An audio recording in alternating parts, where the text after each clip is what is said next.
Muy buenas tardes, tengan estimados alumnos y alumnas. Es un placer dar continuidad con esta nuestra segunda cápsula informativa, en donde vamos a abordar de manera específica a los contratos preparatorios. Para ello, es importante indicar que los contratos preparatorios también son conocidos como contratos preliminares o también como precontratos, ¿verdad?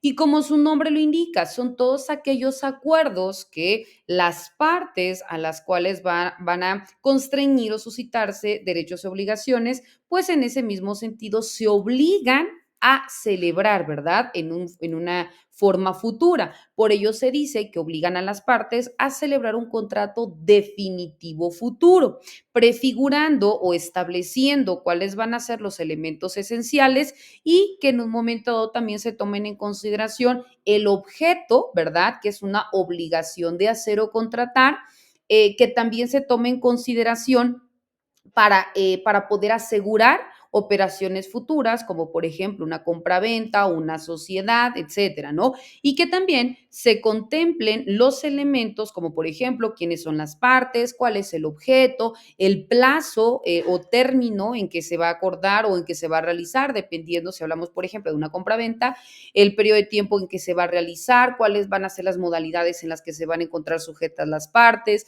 si va a existir alguna sanción, ¿verdad? En caso de incumplimiento y que también todo ello, pues como hemos dicho, ¿no? Genere certeza en las partes en que se va a llevar a cabo.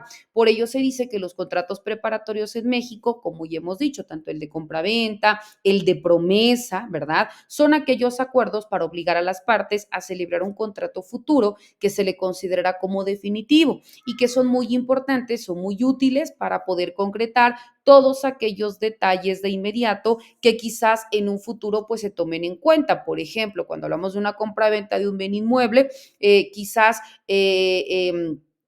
hablemos, no sé, de una casa, ¿no? Entonces, en ese sentido, bueno, ¿cuáles van a ser las circunstancias? Si se está iniciando la construcción de la venta o la construcción de la propiedad, cuáles van a ser las especificidades a las que las partes se van a comprometer, si va a existir alguna amonestación o sanción en caso de que por alguna circunstancia incumpla en algunas partes en específico y demás, ¿no? Entonces, aquí estamos hablando pues que estos contratos preparatorios, como decíamos, son importantes para que se tomen en consideración todos aquellos elementos que se puedan concretar o que se necesite detallar en un futuro. Cuando hablamos, por ejemplo, de la promesa de compra-venta, decíamos que debe ser por escrito, debe de tener un plazo determinado y deben de contener todos aquellos elementos esenciales que se van a contemplar dentro del contrato principal y por ello va a generar una obligación de hacer, ¿verdad? Es decir, de poder celebrar el contrato y no una transferencia de propiedad inmediata.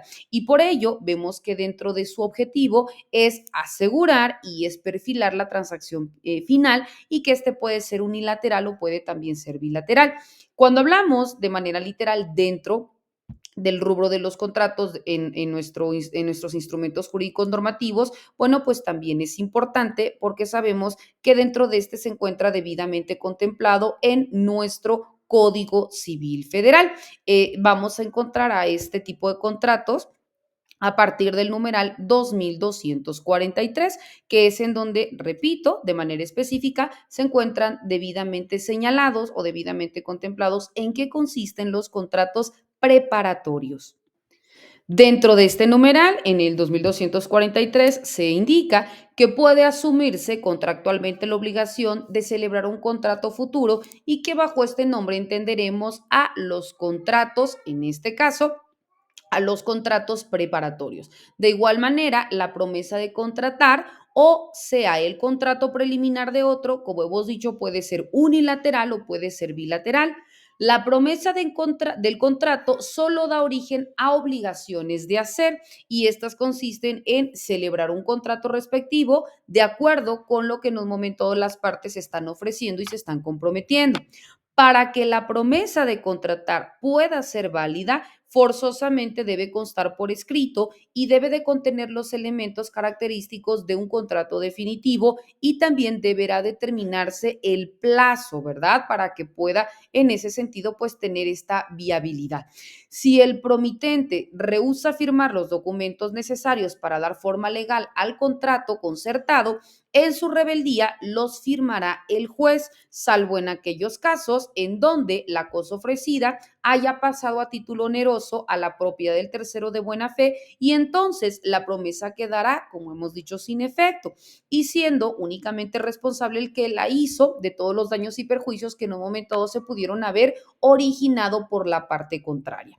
Cuando nosotros hablamos dentro de los contratos preparatorios, es importante indicar que existen características específicas. Por ejemplo, el objeto.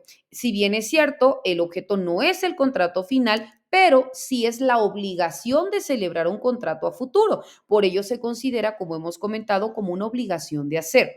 Dentro de la función de los contratos preparatorios es prefigurar, es decir, asegurar o perfilar que existe una relación jurídica posterior cuando no se puede o no se quiere realizar el contrato definitivo de manera inmediata.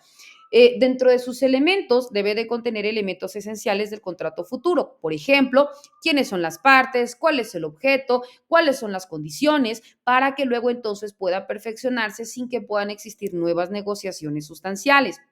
La forma, como hemos dicho, generalmente debe formalizarse por escrito para que tenga esta validez y también para que tenga esta claridad y alguna de las partes pues no puede invocar que está sintiéndose vulnerada, ¿no? Cuando hablamos del plazo, también la ley establece un plazo máximo para la celebración del contrato definitivo, por ejemplo, podemos citar un año, ¿no? Entonces aquí las partes pues son las que se van a sujetar a esta temporalidad.